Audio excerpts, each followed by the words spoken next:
کہ کسی بھی بیچارہ غریب مزدور جس کو سارا وقت مشکل پڑی ہوتی ہے کہ میں اپنے گھر میں جا کے تو میں اپنے بیوی بچوں کا پیٹ پال سکوں، اور جب اس کے گھر میں بیماری ہوتی ہے اور پھر وہ سوچتا ہے کہ میں اب اپنے گھر میں بچوں کو کھانا کھلاؤں یا میں جا کے علاج کرواؤں، یہ میں آپ کو یقین دلا رہا ہوں کہ یہ جب کسی بھی گھر میں یہ جب مسئلہ آتا ہے وہ گھر اپنا سب سے مشکل وقت سے گزرتا ہے۔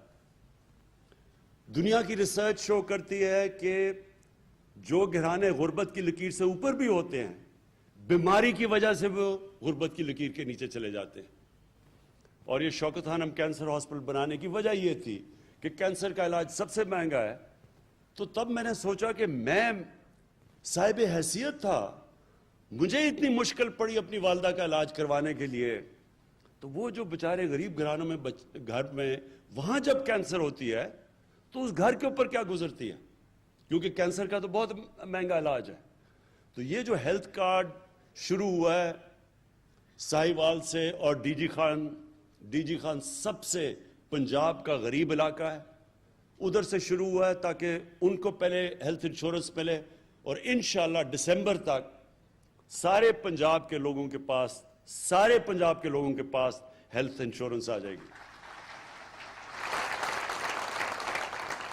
تو یہ آپ کو پتا ہونا چاہیے کہ یہ امیر ملکوں میں، ڈیولپڈ نیشنز کے اندر بھی یونیورسل ہیلتھ کوریج نہیں ہوتی۔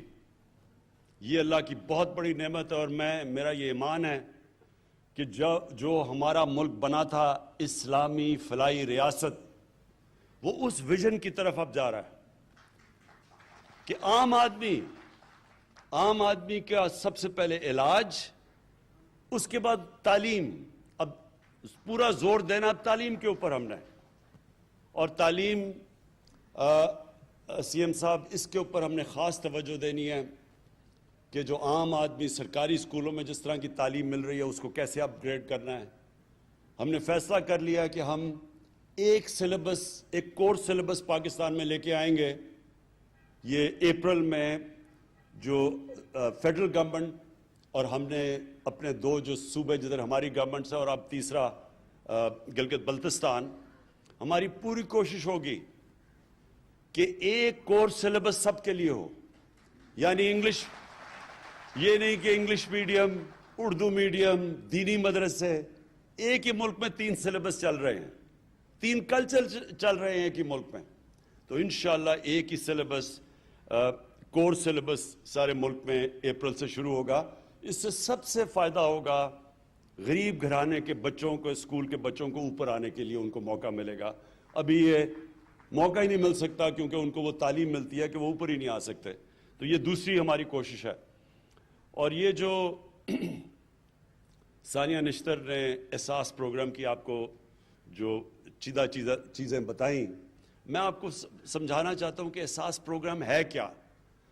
دیکھیں، ہر ملک میں ایک لفظ انگریزی میں استعمال کرتے ہیں سیفٹی نیٹ، کہ جو نچلا طبقہ ہے اس کے لیے، غریب لوگوں کے لیے، ہر ایک جو فلاحی ریاست ہے، مثلا ڈنمارک ہے، سویڈن ہے، ناروے، یورپ کے اندر بھی زیادہ تر ملکوں میں، انگلینڈ کے اندر ایک سیفٹی نیٹ ہوتا ہے کہ غریب آدمی اگر بیمار ہوتا ہے تو اس کو مفت علاج کی سہولت ہو۔ دوسرا کہ وہ بچوں کو تعلیم دے سکے، اگر اس کے پاس پیسہ نہیں تو مفت تعلیم اس کو بچوں کو ملنی چاہیے۔ تیسری چیز، وہ اس کے لیے حکومت روزگار کے موقع دے کہ اگر وہ بے روزگار ہوتا ہے تو کوئی نہ کوئی ایسا حکومت کے پاس پروگرامز ہونا چاہیے کہ وہ روزگار دے، جو کہ ابھی آپ کو ثانیہ نے بتایا کہ اور یہ کامیاب جوان کے سستے قرضے، جس طرح یہ ٹریکٹر دیے ہیں، یہ اس طرح کی گورنمنٹ کے پاس پروگرامز ہونے چاہیے سہولتیں دینے کے لیے جب کہ بے روزگاری ہو۔ تو اور پھر ٹیکنیکل ایجوکیشن، تو یہ پورا جو احساس پروگرام ہے اس کا مطلب ہی سیفٹی نیٹ نچلے والے طبقے کو دینا۔ اور آج میں کل ٹی وی پروگرام دیکھ رہا تھا تو میں اس وقت لبنان میں لوگ سڑکوں کے اوپر ہیں، توڑ پھوڑ ہو رہی ہے, یعنی ٹیئر گیس پھینکی جا رہی ہے. تو میں دیکھ رہا تھا کہ ان کا مطالبہ کیا ہے. ایک مطالبہ جو لوگ سڑکوں کے اوپر نکل کے مظاہرے کر رہے ہیں, ایک مطالبہ ان کا یہ ہے کہ جب وہاں کرونا کو روکنے کے لیے لاک ڈاؤن لگایا گیا لیبنان میں, تو گورنمنٹ نے جو پیسے بانٹے اس ٹائم پہ, انہوں نے کہا وہ پیسے صحیح نہیں بانٹے گئے, سیاسی بنیاد کے اوپر پیسے بانٹے گئے. اور وہ لوگ احتجاج کر رہے ہیں کہ منصفانہ اور شفافیت سے وہ پیسہ نہیں بانٹا گیا, اس لیے وہ سڑکوں پہ ہیں. ہم نے تھوڑے سے وقت میں اور یہ احساس پروگرام کے ذریعے ہم نے 180 ارب روپیہ بانٹا. 180 ارب روپیہ یہ جب لاک ڈاؤن لگا تھا, اور 180 ارب روپیہ بانٹا. ایک آدمی نے سارے پاکستان میں نہیں کیا کہ سیاسی بنیاد پہ پیسے بانٹے گئے. سب نے تسلیم کیا, ہمارے مخالفین نے تسلیم کیا. حیرت کی بات یہ ہے کہ سندھ میں جو ہمارا صوبہ نہیں ہے, وہاں سندھ کی آبادی سے زیادہ پیسے بانٹے گئے, حالانکہ پیپلز پارٹی کا صوبہ تھا, کیونکہ صرف اور صرف میرٹ کے اوپر ڈسٹریبیوشن ہوئی. تو یہ جو آپ کا بھی پروگرام ہے عثمان ڈار کامیاب جوان کا, اس میں جتنی میرٹ ہوگی اتنا یہ پروگرام کامیاب ہوگا. جو لوگوں کو آپ پیسے جو چیزیں بانٹیں گے, یہ جس طرح آپ نے یہ جو ٹریکٹرز کا کہا, اور جو آپ بھی باقی قرضے دے رہے ہیں تاکہ لوگ اپنی بزنسز شروع کر سکیں, تو اس کے اوپر مجھے پتہ ہے آپ کا سارا سسٹم, اور اس لیے مجھے اعتماد ہے کہ اس میں لوگ جو بھی اس کا فائدہ اٹھائیں گے وہ میرٹ کے اوپر, اس کے اندر کوئی کسی قسم کی سیاسی افیلیشن یا کوئی فیورٹزم نہیں ہوگی. اور یہی وجہ سے انشاءاللہ آپ کا پروگرام بہت کامیاب ہوگا. اور ایک منٹ, اور میں جو امین اسلم جو آپ نے ابھی کیا, ایک بات کر لو بات.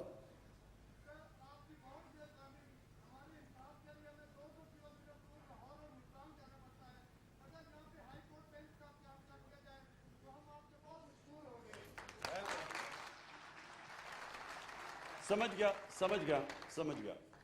یہ بالکل ٹھیک ہے. دیکھیں ہماری کوششیں جو لوکل گورنمنٹ سسٹم بھی اب ہمارا تحریک انصاف لے کے آ رہی ہے, بالکل ایک نیا لوکل گورنمنٹ سسٹم ہے. ساری اس کی کوشش یہ ہے کہ جو پاور ہے وہ نیچے تک جائے یا ڈیوالو کرے. تو جتنی لوگوں کی سہولتیں ان کے گھروں میں مل سکتی ہیں, ان کے بلکہ گاؤں کی سطح پہ مل سکتی ہیں, شہروں کے اندر مل سکتی ہیں, اتنا ہی بہتر نظام ہوتا ہے. تو جو آپ دیکھیں گے کہ جو ہمارا گورننس کا سسٹم لے کے آ رہے ہیں, جو نیا بلدیاتی نظام ہے, جو انشاءاللہ اسی سال جب الیکشن ہوں گے, تو آپ یہ دیکھیں گے کہ جو زیادہ تر لوگوں کے مسئلے مسائل ہیں وہ ان کے گھروں میں حل ہوں گے. اور یہ جو آپ بات کر رہے ہیں انصاف کی, کیونکہ اس میں عدلیہ سے ہمیں کنسلٹ کرنا پڑتا ہے, یہ ایڈمنسٹریٹو ایشو نہیں ہے, یہ ہمیں عدلیہ سے کنسلٹ کرنا پڑے گا. ضرور ہم بات کریں گے. میرا اپنا بالکل آپ سے میں اگری کرتا ہوں اس چیز کے اوپر کہ لوگوں کو اتنی دور جانا نہیں چاہیے انصاف لینے کے لیے. ان کو جتنا بھی ڈیوالو کریں ہائی کورٹس, تو اتنا فائدہ ہوگا. اور جو میں اب جو تیسری چیز پہ آنا چاہتا ہوں, امین اسلم نے جو بھی آپ سے باتیں کی, یہ بھی بہت اہم باتیں ہیں. پاکستان میں ہم نے کبھی ان چیزوں کے اوپر توجہ ہی نہیں دی. ماحولیات کسی نے پرواہ ہی نہیں کی. میں جب چھوٹا سا تھا تو میں یہ چیچا وتی کے جو بڑا جنگل ہوتا تھا, یہاں میرے ماموں شکار پہ مجھے لایا کرتے تھے جب میں 8-9 سال کا تھا. مجھے تب سے یاد ہے بڑا گھنا جنگل تھا. آہستہ آہستہ سارے جنگل ہی ختم ہو گئے. بڑے بڑے جنگل تھے, بڑے بڑے درخت تھے. ٹمبر مافیا نے وہ چھانگا مانگا کا جنگل, اس میں سارے بڑے درخت چلے گئے. یہ دیپال پور میں جنگل تھا وہ گیا. میاں والی میں بہت بڑا جنگل تھا کندیاں, وہ ختم ہو گیا. تو اب جو ہم کوشش کر رہے ہیں کہ ہم اب پھر سے پاکستان میں جنگلات اپنے اگا رہے ہیں، اور اس کے علاوہ پوری طرح ایک ریفارسٹیشن، یعنی ایک جو 10 ارب 10 بلین ٹری سونامی، یہ اب انٹرنیشنل پروگرام اکنالج کیا جا رہا ہے۔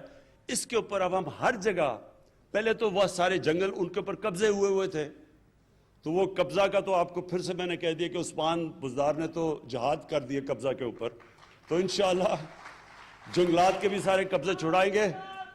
اور اس کے بعد ایک بس تو امین اسلم، ایک تو یہ بڑا زبردست آئیڈیا ہے کہ ہم پہلے جو سیوریج کو ویسٹ واٹر ٹریٹمنٹ پلانٹ بنائیں گے، جو کہ آج جس کی میں نے انوگریشن کی ہے، کہ یہاں یہ جو گندا پانی ہم اپنے دریاؤں میں پھینک دیتے ہیں، ہمارے وہ نیچے جا کے گراؤنڈ واٹر میں مل جاتا ہے، کسی نے آج تک پرواہ نہیں کی۔ ایک پاکستان کا بنایا ہوا ویسٹ واٹر ٹریٹمنٹ پلانٹ، وہ جو جس کی میں نے آج انوگریشن کی ہے، جو کہ 4 ارب کا امپورٹ کریں تو بنتا ہے، جو 40 کروڑ کا یہاں لوکلی بنا ہوا ہے، اور یہ انشاءاللہ ہم نے سارے پاکستان کی ڈسٹرکٹس میں لے کے جانا ہے۔ اس سے فائدہ کیا ہوگا؟ اس سے کیونکہ پانی کا آگے جا کے مسئلے آ رہے ہیں پاکستان میں، ابھی بھی آ رہے ہیں، تو وہ جو پانی ہے اس کو ٹریٹ کر کے، اور وہ جو پانی ٹریٹ کر دیں گے، وہ پھر اس سے جنگلوں کے اندر، جنگل اگانے کے اندر وہ پانی کو استعمال کریں گے، تو وہ پانی بھی گراؤنڈ واٹر یا ہمارا جو پینے کا پانی اسے متاثر نہیں کرے گا، اور اس پانی سے ٹریٹ کر کے تو اس کو ہم اپنے جو جنگلات، اب ہم پوری طرح کیمپین کرنے لگے ہیں، یہ جو جنگل آپ کے تباہ ہو گئے ان کو اگانے کے لیے اس پانی کو استعمال کریں گے۔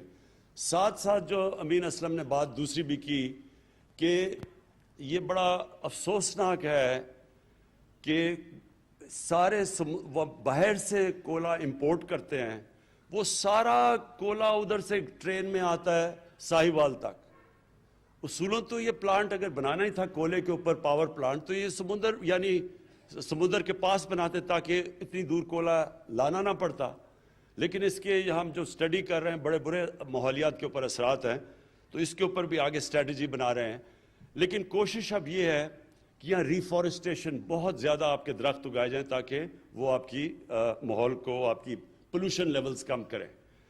جو آخر میں سب سے امپورٹنٹ چیز ہے آپ کے لیے، دیکھیں ساہیوال کے لوگوں کے لیے جو سب سے امپورٹنٹ چیز ہے، مجھے پتہ ہے آپ نے یہ سڑک کی بات کی، میں نے ان کو کہا کہ اس کی پوری فیزیبلٹی ہمیں دیں، کیونکہ میں ایسے تو نہیں کہہ سکتا، مجھے تو نہیں پتا ابھی تک جتنے زیادہ آپ نے اناؤنس کر دیے ہیں، جتنے اربوں کے پروجیکٹس، اب پتہ نہیں کہ پیسہ ہے بھی، میں ایسے تو آپ کو اناؤنس ہی کرنے لگا تالیاں بجوانے کے لیے، لیکن جب مجھے پتہ چل جائے گا کہ ان کے پاس یہ فیزیبل ہے، پیسہ ہے، تو مجھے پتہ ہے اس سڑک کی بڑی ضرورت ہے، بڑا فائدہ ہوگا ساہیوال کو۔ انشاءاللہ یہ اس کو ہم پرائیورٹی بیسس کے اوپر آپ کے لیے یہ جو 2 سڑکوں کی بات کی وہ بھی بنائیں گے۔ لیکن جی اور نہیں 3-4 چیزیں نہیں، ایک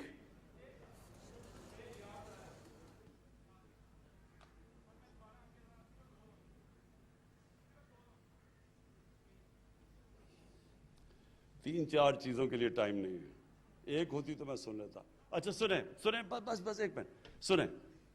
دیکھیں جی، آخر میں امپورٹنٹ یہ ہے کہ جو آپ نے بڑی زبردست بات کی کہ یہاں انڈسٹریل اسٹیٹ بنانی ہے آپ کے لیے،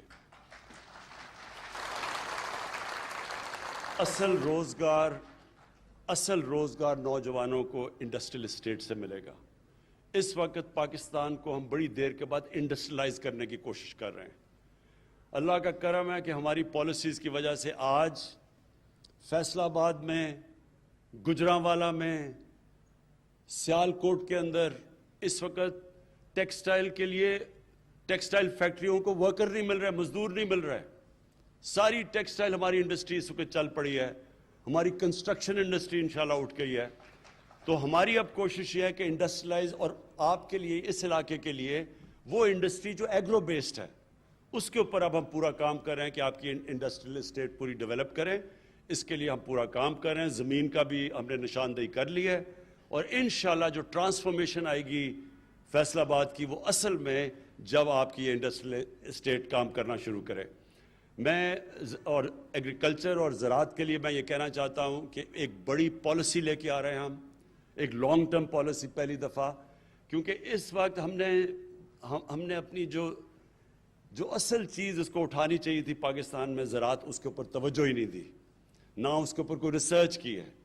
لیکن ہماری اس وقت خوش قسمتی یہ ہے کہ چائنا کے ساتھ اکنامک جو ہمارا سی پیک کا جو ان کے ساتھ اگریمنٹ یا سی پیک کے اندر اگریمنٹس چل رہی ہیں، اس کے اندر ہم نے اب ایگریکلچر کو اپنی زراعت کو شامل کر لیا ہے.